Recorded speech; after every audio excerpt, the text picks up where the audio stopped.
Olá, meus amigos, estamos começando aí o primeiro programa original aí desse ano de 2018. Muito obrigado por vocês estarem sempre aí com a gente. E o nosso convidado de hoje é o empresário, ex-presidente da ACI e atual secretário municipal de Desenvolvimento Econômico e de Turismo aqui de Montes Claros, Edilson Carlos Torquato. Seja bem-vindo. Prazer é todo meu, Denis. Prazer é nosso em recebê-lo aqui. E a gente começa o nosso bate-papo, a nossa prosa, sabendo da sua naturalidade. Nascido aqui mesmo, em Montes Claros? Nasci aqui em Montes Claros, mais especificamente na Santa Casa. Santa Casa. Mas a família sua não é aqui da região, né? Não, meu pai é paraibano e veio para cá, vamos dizer assim, como como é que chama aqueles que vieram do Os Nordeste? retirantes? Retirando nordestino, quem que sai do Nordeste para ir para São Paulo.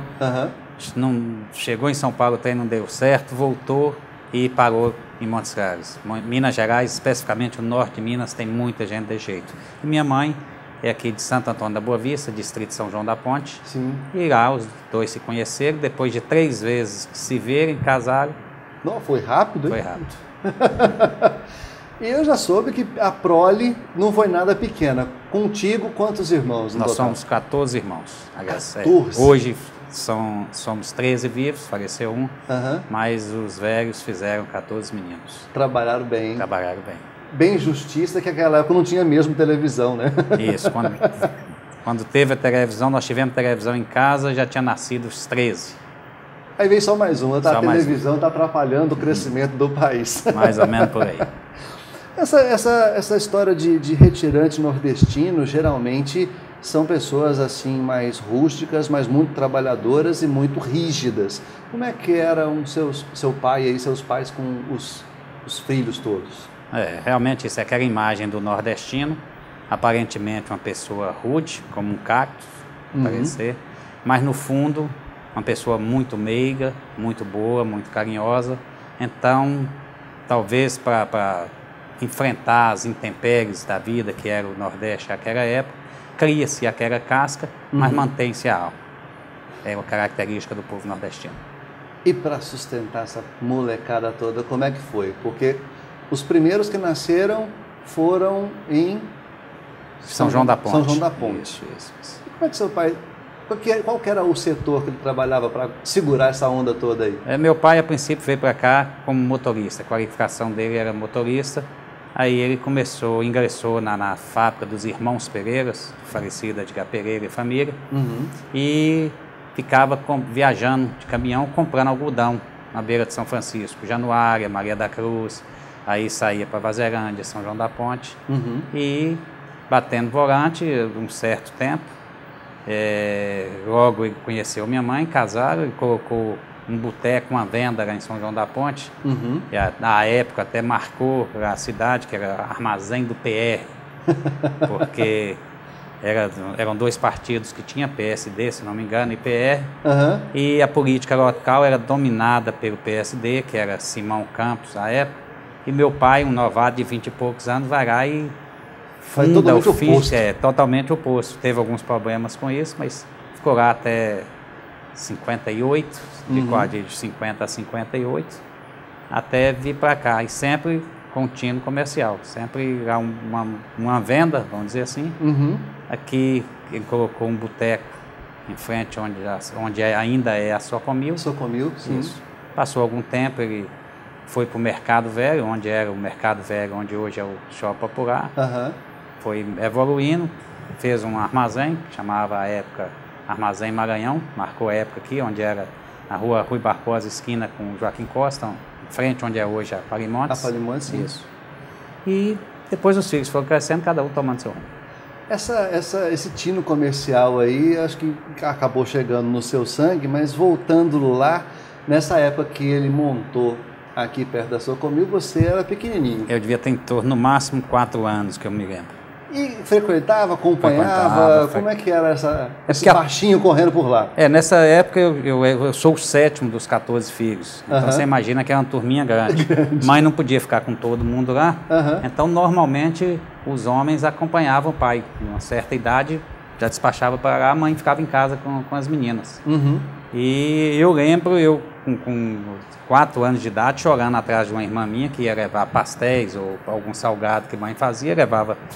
A gente morava ali perto mesmo, nas imediações da Praça João Catone, onde é hoje. Sim. E eu ia atrás para o armazém, para a venda de pai, e queria ficar lá o tempo todo na barra dele.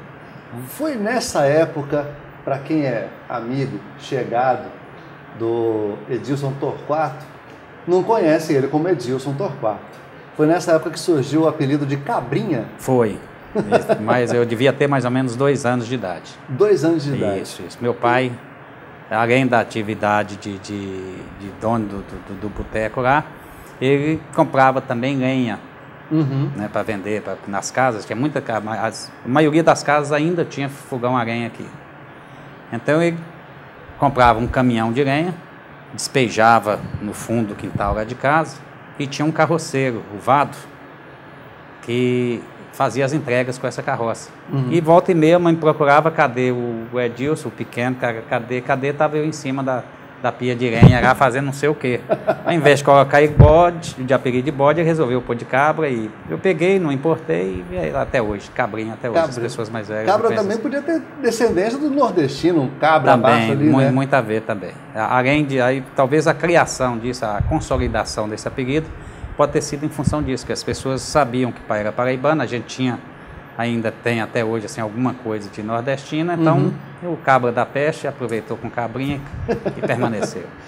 E isso te incomodava? Porque até hoje, muitos amigos, inclusive da época, mantêm o apelido. Não, né? Pelo contrário, eu acho que o que me diferencia em algum ponto na minha vida foi justamente o apelido. Então, ao invés de eu pegar como uma coisa pejoritária, eu tinha como um diferencial. Eu tenho um irmão Emilson, Edmilson, Edivaldo e Edilson. Então, na hora de falar de um dos filhos do seu Severino, não é aquele, é o Cabrinha. Então, isso de alguma forma, e mesmo na minha situação, eu quando estudante, ou quando eu já tinha alguma posição assim, no meio social, era uma forma de as pessoas marcarem, não, é Cabrinha. Então, se você souber aproveitar as coisas que seriam para denegrir, você tirar proveito disso, a história de fazer do limão a limonada, eu acho que é a melhor forma. Se eu fosse brigar, eu estava aí doido e gritando no meio da rua, Terezinha é minha, não tinha resolvido. Reclamando até hoje, né? Não adiantava. E foi nessa época que, na verdade, pouco tempo depois, como você citou, seu pai vendeu ali o boteco para abrir um armazém dentro do Mercado Velho. Como é que foi essa mudança de visão? A ideia era crescimento. Isso. Meu pai sempre teve, como o nordestino mesmo, dele, é nato dele, um espírito comercial bem ativo. Então, ele chegou em Montes Claros, soube escolher dentro das possibilidades dele, praticamente não tinha nenhum capital, mas procurou alugar um ponto comercial num lugar onde tinha movimento. A Socomil é, até hoje, um local onde as pessoas que vêm do meio rural, desse lado de Januária para cá, sempre teve ali como referência. Ainda é assim hoje, é a Socomil e o mercado. Mas lá sempre foi. Então as coisas aconteceram. Ele deu sorte na escolha, as coisas melhoraram e ele teve possibilidade de colocar o armazém dele no Mercado Velho. E foi bom, foi prosperando até o fechamento do mercado, que ele teve que sair de lá. O mercado municipal, esse Mercado Velho, era uma referência na cidade, mas era também uma referência na sua vida, porque histórias acho que ali não faltavam, né? Os outros comerciantes tinham muito a reclamar dos filhos do seu Severino. Não, tinha muitas passagens engraçadas assim. O mercado, eu ainda falo assim, talvez tenha sido o único pecado que o admirável Toninho Ribeiro teve na vida, foi ter destruído. Mas isso hoje a gente fala em termos de história. Ele tinha as razões dele na época.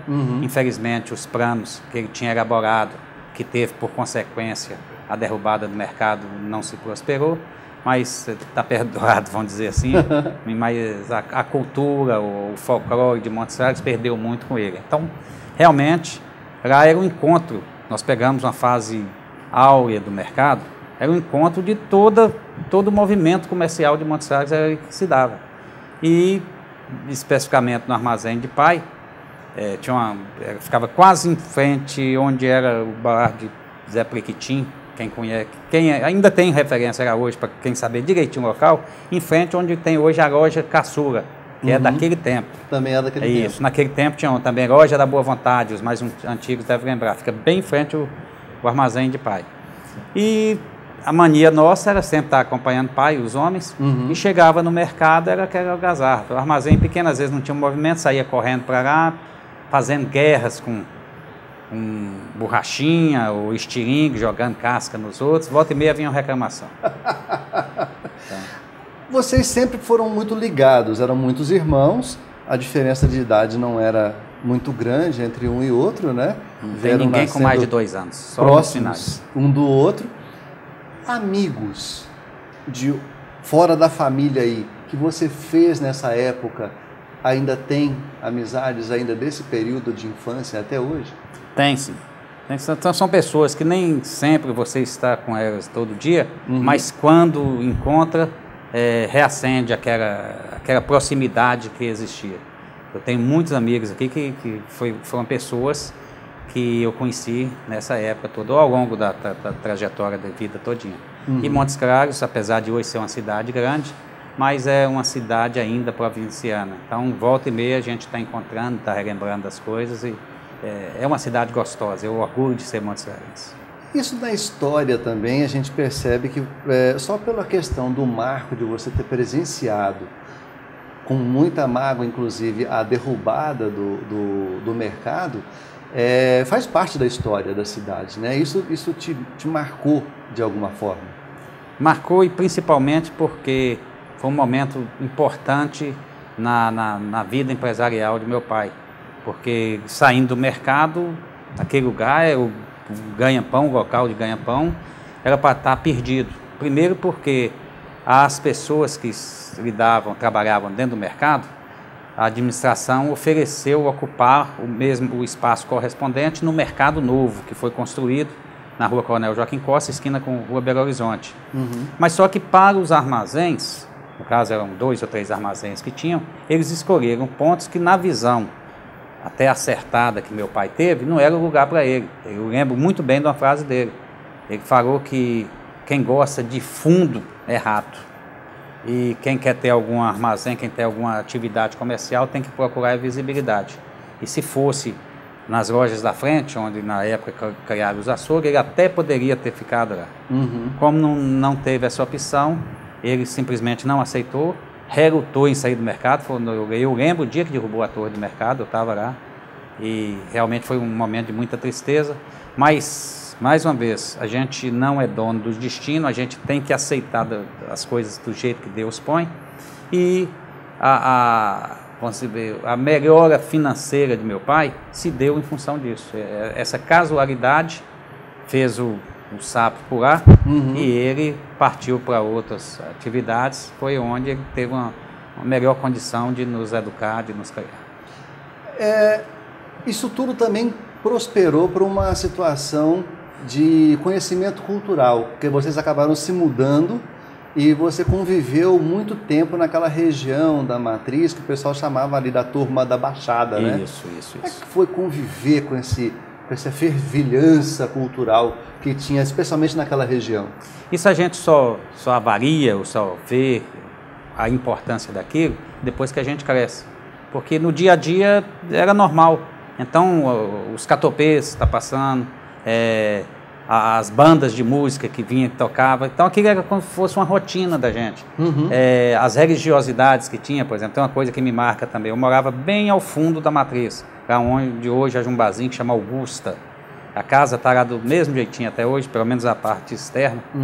E o pessoal da Matriz, quando ia celebrar as missas, e todo domingo, todo dia praticamente todo dia tinha uma missa lá, eles pegavam as brasas com incenso lá em casa. Então eu já ficava esperando lá, doidinho, o sacristão, alguém chegar para eu ter o prazer de pegar o incenso, levar lá, minha mãe encher de brasa e eu vim trazendo até na porta para entregar para a pessoa. Então, são coisas que você não percebe. Aí quando você cresce, vai vendo o que é aquilo, você faz assim, eu de alguma forma ajudei a preservar isso, eu vivi, e isso fica incorporado na gente. Então, toda ação que a gente faz a partir de uma certa idade são frutos da criação dessa forma de cultura, de vivência folclórica, de participar mesmo. Então, a gente acaba sentindo, eu hoje estou com 59 anos de idade, eu sinto que esse período de minha vida me ajudou demais a me identificar ainda mais, cada dia mais com Montes Claros, gostar daqui, das coisas daqui e sentir, porque afinal de contas eu fui construído dentro desse ambiente. Isso é muito gostoso. A gente vai ficando mais velhos e vai tentando passar para os mais novos e fica às vezes assim até chato. Hoje tudo é bom também, mas gostoso mesmo é você viver todo dia. Interessante história é que para os mais jovens, poucos vão saber disso, mas Edilson morou na região da Escola Normal também. E ali desembocava próximo a Sidona ali, próximo da onde é a Mestra Fininha, cruzamento com a Sanitária. Tudo aquilo ali era mato. O Rio Vieira corria naquela região. E era a tua área de brincadeira, mais adolescente, mais jovem ali, criança. Isso, a cidade de Montes Claros começou a crescer para aquele lado por volta de 1965, com a construção da Escola Normal. Acho que foi a primeira coisa assim que passou o Rio Vieira. E eu lembro que em 65 eu estava no Clube Teolinda Ribeiro, que ficava lá perto da Escola Normal antiga, onde era a Fafiche depois, hoje é Museu da Unimontes, ali na Rua Coronel Celestino. E logo em 66 meu pai conseguiu comprar um lote na Rua Padre Eugênio. Para quem quiser saber onde é hoje, quem está em frente ao pronto-socorro, primeira rua à esquerda, era o caminho do gado que ia para o Matador Otani. Então nós morávamos no fundo do Otani. O gado passava na porta de casa. Isso. E então ali tinha a Avenida Mestra Fininha, tinha uma interrupção quando no Rio Vieira, onde corta com a hoje Avenida Sanitária, e lá eu não lembro bem, era uma ponte, era diferente o sistema, do lado de cá, indo para Santa Casa era uma coisa, para lá já era outra. Então tinha a ladeirona, e lá embaixo, na ponte, dava uns desequilíbrios, e aquilo deve ter muita gente caindo de bicicleta ali. De bicicleta. Por falar nisso, tem uma certa parte do corpo do Cabrinha que se lembra muito aí. Você aprendeu a andar de bicicleta dando uma ralada no nariz histórica. Isso é uma das artimanhas que a gente aprontava. Às vezes a gente fugia de parar no armazém no mercado e pegava, eu, meus irmãos, tinha um primo que morava com a gente, pegava a bicicleta de na época, funcionário, ou um relojoeiro que era lá perto, pegamos emprestado essa bicicleta e fomos para o passeio da Escola Normal, para frente da Escola Normal, para aprender a andar. Um aprendia, outro aprendia, e na volta eu subi na garupa desse meu primo que tinha acabado de aprender, e nessa ladeirona esparramamos os dois lá embaixo, e eu fiquei com o nariz todo rarado, ele disse que quebrou as costelas, foi um trem feio. E o medo de chegar em casa, ter que pagar o conserto da bicicleta, levar uma surra por ter pegado coisa dos outros e além de ter as dores do nariz machucado, o outro com a costela, e o dinheirinho que a gente ganhava depois vendendo jornal ou doce na rua foi para pagar o conserto dessa bicicleta. Histórias aí do Cabrinha, nosso Edilson Carlos Torquato. Um bom tempo atrás, a gente vai voltar daqui a pouco, depois do intervalo, para falar do período escolar, já que morava perto da Escola Normal. Vamos saber como é que era o período escolar, aí, saber um pouco mais da vida do atual secretário municipal de Desenvolvimento Econômico e Turismo de Montes Claros. Segura a onda aí, a gente volta já já.